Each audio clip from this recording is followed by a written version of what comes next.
Saya percaya bahwa apapun yang menimpa Mbak Erika dan DJ Panda, Tuhan pasti ampuni ketika datang kepada Tuhan sungguh-sungguh. Karena ini adalah kisahnya berdua.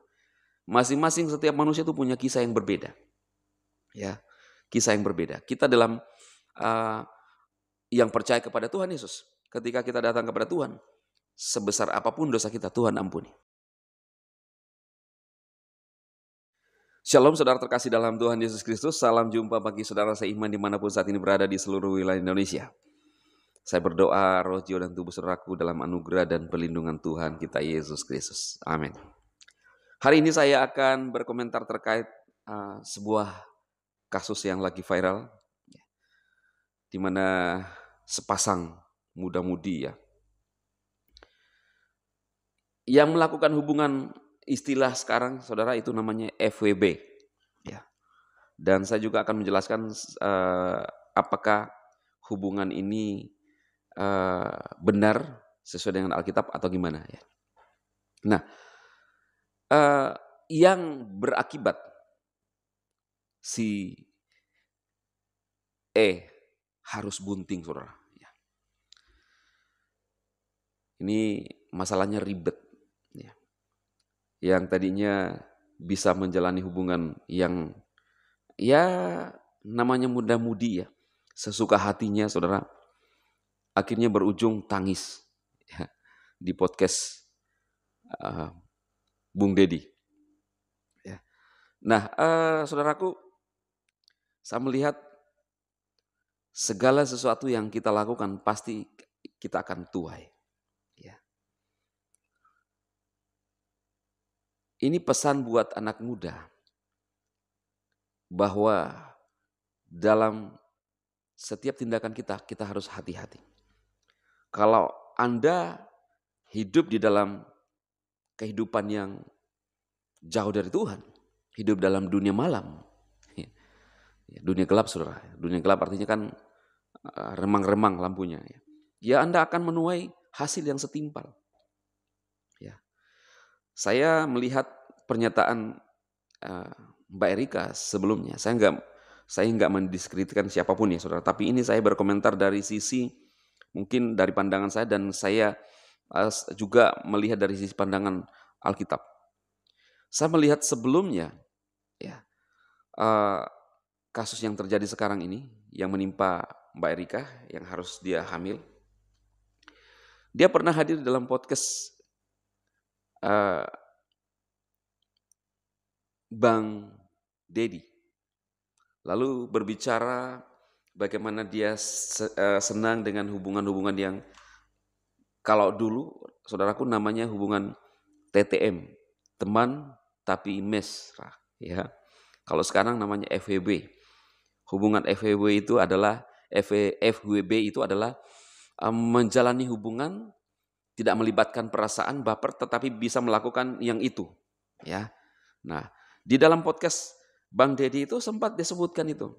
Maka apa yang diungkapkan, kalau tidak salah 3 tahun yang lalu, itu semua kemakan terjadi dengan dirinya. Apa yang kita tabur, pasti kita akan tuai.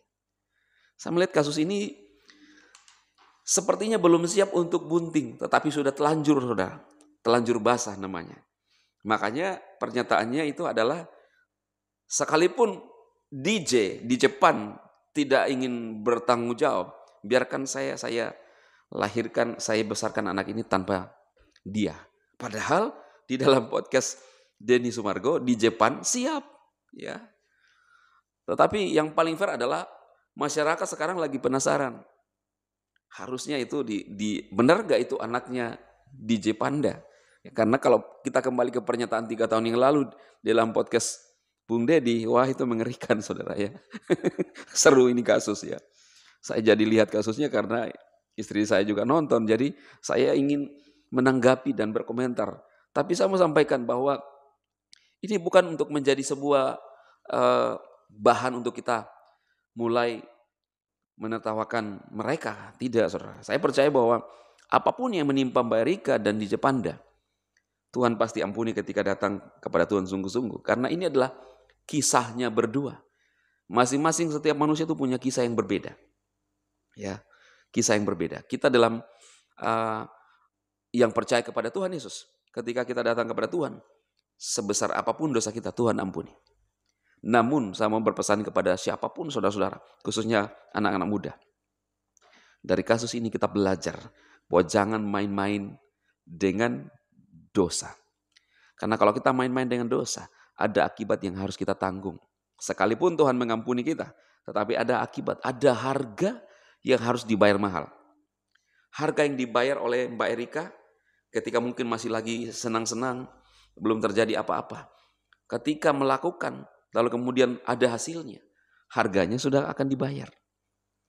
Ya, gimana saudara?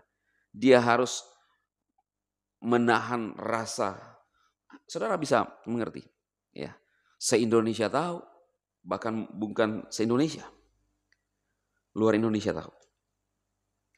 Silakan saudara meninggalkan komentar di video ini.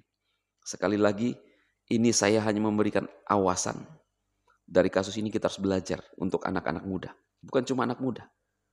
Yang sudah menikah pun kadang-kadang sudah punya istri, masih bermain-main, hati-hati. Ketika terjadi seperti ini, baru gigit jari. Contohnya misalnya, seorang yang sudah punya istri, bermain api, yang pasangannya yang diselingkuhi bunting, itu kan masalah saudara. Ya, karena itu firman Tuhan mengajarkan kita untuk tetap setia kepada pasangan kita. Ya, setia, tidak usah nambah-nambah. Alkitab sudah mencatat, setia dengan istri masa mudamu, dari masa mudamu. Bukan istri muda, tetapi setialah dengan istri semasa mudamu, istri masa mudamu. Yang kita dapatkan semasa kita masih muda. Itu maksudnya saudaraku ya. Jadi bukan istri muda. Jangan dipelintir-pelintir. Kalau setia dengan istri muda artinya kan ada istri tua, ada istri muda lagi. Sementara Anda sudah tua juga. Ya. Gitu. Jadi biar kasus ini menjadi pembelajaran bagi setiap kita orang yang percaya kepada Tuhan. Supaya kita dijauhkan dari semua masalah-masalah yang berat. Tapi kita yakin ketika Tuhan kita datang kepada Tuhan, saudara, sungguh-sungguh Tuhan ampuni kita, tetapi ada harga yang harus kita bayar. Tapi bagi saya, tidak usah membayar harga kalau kita bisa melakukan hidup benar di hadapan Tuhan. Tuhan Yesus memberkati saudaraku. Silakan share video ini kalau saudara diberkati untuk juga memberikan awasan kepada saudara-saudara kita yang lain agar mereka tetap hati-hati dan hidup sesuai dengan firman Tuhan. Kita berdoa agar Mbak Erika dan DJ Panda yang saya lihat sepertinya mengalami beban berat, Tuhan berikan kemampuan untuk menanggung semua ini. Terlebih ini adalah sebuah masalah buat mereka, untuk membuat mereka lebih sungguh-sungguh datang kepada Tuhan Yesus, saudaraku. Tuhan memberkati.